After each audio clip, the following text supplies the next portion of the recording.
Hello, जय हिंद दोस्तों। कैसे आप लोग? उम्मीद है कि आप लोग बहुत ही अच्छे होंगे।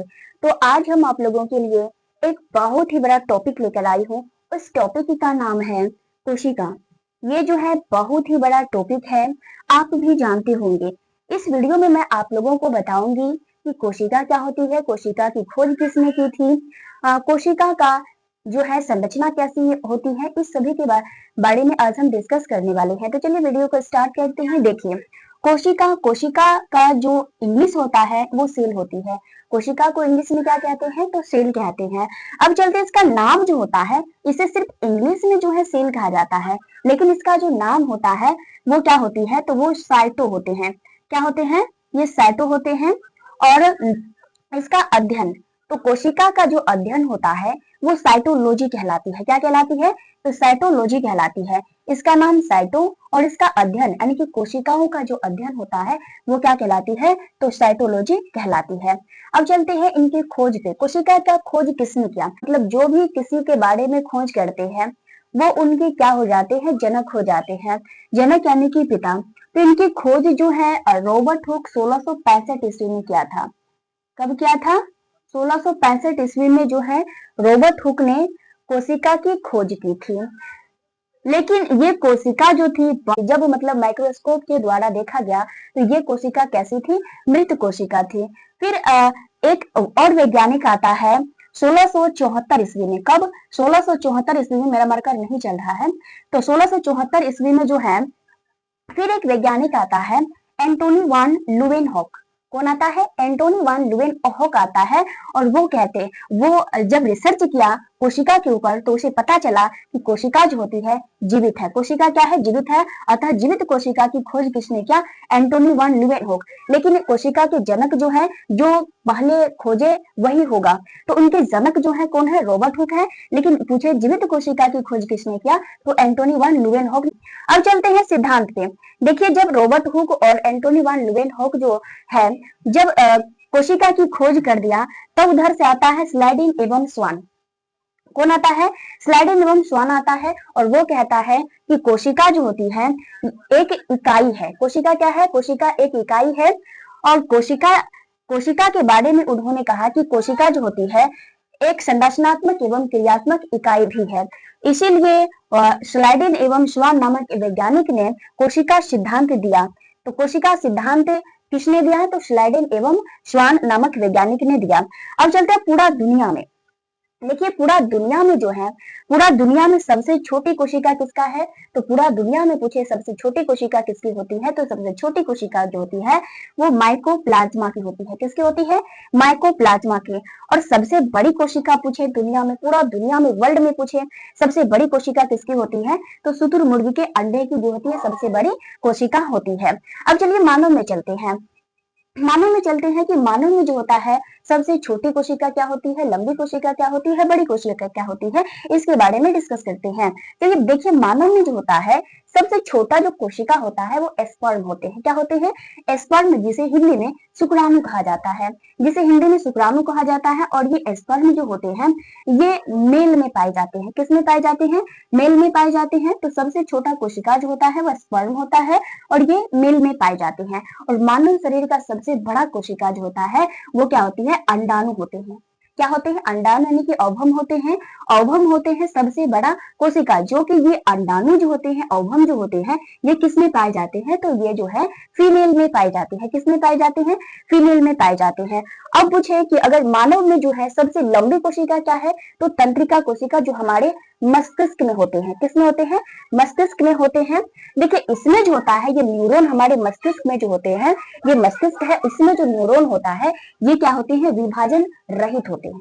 क्या होते हैं? विभाजन रहित तो होते हैं। अर्थात इसमें जो होता है किसी भी प्रकार का विभाजन देखने को नहीं मिलता है। इसीलिए तो हमारे हम इसीलिए तो दरोगा या पुलिस जो होते हैं हमारे, सभी लोग क्या कहते हैं कि देखिए, शरीर में कहीं भी चोट लग जाए उसे फर्क नहीं पड़ने वाला है, लेकिन आप जो है अपने मस्तिष्क को मतलब अच्छे से रखिए, तभी आप जीवित रह सकते हैं। और जीवित रह सकते हैं, अन्यथा अगर ये मस्तिष्क में कहीं भी अगर जोर से चोट लग गया तो इसमें क्या होता है कि विभाजन नहीं पाए जाते हैं और ये दोबारा जो है भरपाई नहीं कर पाएंगे, जिसकी वजह से आपको बहुत ही सारा कठिनाइयों का सामना करना पड़ेगा। तो विभाजन नहीं होते हैं किसमें, तो मानव के जो न्यूरॉन होते हैं मस्तिष्क में, इसमें क्या होते हैं, विभाजन देखने को नहीं मिलते हैं।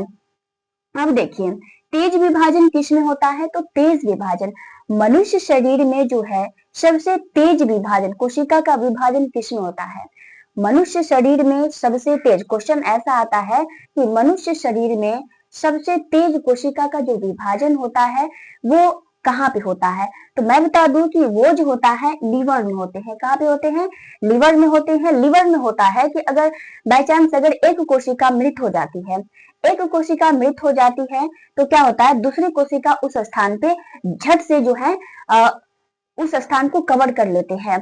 किसमें, तो लीवर में। तो लीवर में जो है तेज विभाजन होता है किसकी, कोशिका के। अब देखिए अब आगे बढ़ते हैं, आगे बहुत ही मजेदार है। देखिए आप पहले इस पे ध्यान दीजिए, इस स्ट्रक्चर पर ध्यान दीजिए। देखिए क्या है कि देखिए हम घर बनाते हैं, घर बनाते हैं तो बहुत सारे प्रोसेस करने होते हैं, आपको भी मालूम होगा। देखिए सबसे पहले हम तो ईंट सब जोड़ते हैं और दीवार बनाने के लिए ईंट जोड़ते हैं, उसमें सीमेंट वगैरह भी लगता है।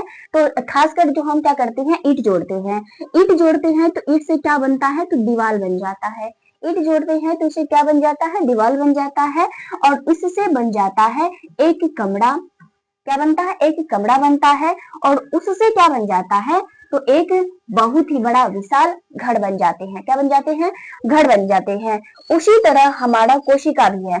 हमारा जो अभी जो ये शरीर आपको दिख रहे हैं ये कैसे बना, इसके बारे में जानकारियां प्राप्त करते हैं। चलिए आगे बढ़ते हैं। देखिए सबसे पहले क्या हुआ कि सेल, इस शरीर का जो हम यहाँ पे आपके सामने खड़े हैं, तो इस शरीर का ढांचा कैसे कैसे बना इसके बारे में डिस्कस करते हैं। देखिए सबसे पहले सेल, सेल यानी कि कोशिका, कोशिका से बनता है टिश्यू, यानी कि ईंट से बना दीवार, दीवार से कमरा, कमरा से घर। उसी प्रकार है यहाँ पे, वही उसी प्रकार से यहाँ पे भी देखिए। देखिए सेल, सेल से बना टिश्यू, सेल का मतलब होता है कोशिका, कोशिका से बना टिश्यू, टिश्यू मतलब होता है उत्तक, टिश्यू मतलब क्या होता है, उत्तक। और उत्तक से मिलकर के बने होते हैं ऑर्गेन, यानी कि ऑर्गेन मतलब होता है अंग। जैसे कि हमारा ये उंगली एक अंग हो गया, आंख एक अंग हो गया, बाल एक अंग हो गया, ये हमारे शरीर का जो है ये क्या है, अंग है। तो सेल, सेल से बना टिश्यू यानी कि उत्तक, उत्तक से बना अंग यानी कि ऑर्गेन, ऑर्गेन से क्या बना, अंग तंत्र यानी कि ऑर्गेन सिस्टम बना। क्या बना, ऑर्गेन सिस्टम बना। और इससे जो है हमारा पूरा अभी जो आप बॉडी देख रहे हैं इस स्ट्रक्चर का जो है निर्माण हो गया। तो सबसे पहले क्या बना, शेल, शेल से बना टिश्यू, टिश्यू से ऑर्गेन, ऑर्गेन से ऑर्गेन सिस्टम, ऑर्गेन सिस्टम से क्या बना, बॉडी। क्या बना, बॉडी। तो चलिए इस क्लास को यहीं पे रखते हैं। अगर आपको यह वीडियो बहुत ही पसंद आया या नहीं आया तो हमें फीडबैक जरूर दीजिएगा, क्योंकि ये वीडियो बनाने में बहुत ही मेहनत लगती है। तो आप लोगों के लिए तो ये आप लोगों से तो ये बनता है, मेरा ये हक बनता है कि मैं आप लोगों से ये रिक्वेस्ट करती हूँ कि आप जो है कमेंट में जरूर बताइएगा कि आपको ये क्लास जो है कैसा लगा। चलिए नेक्स्ट वीडियो में मिलते हैं, तब तक के लिए बाय बाय। और नेक्स्ट वीडियो जो होगी यहाँ से आगे वाली होगी। तो चलिए मिलते हैं नेक्स्ट वीडियो में, बाय बाय।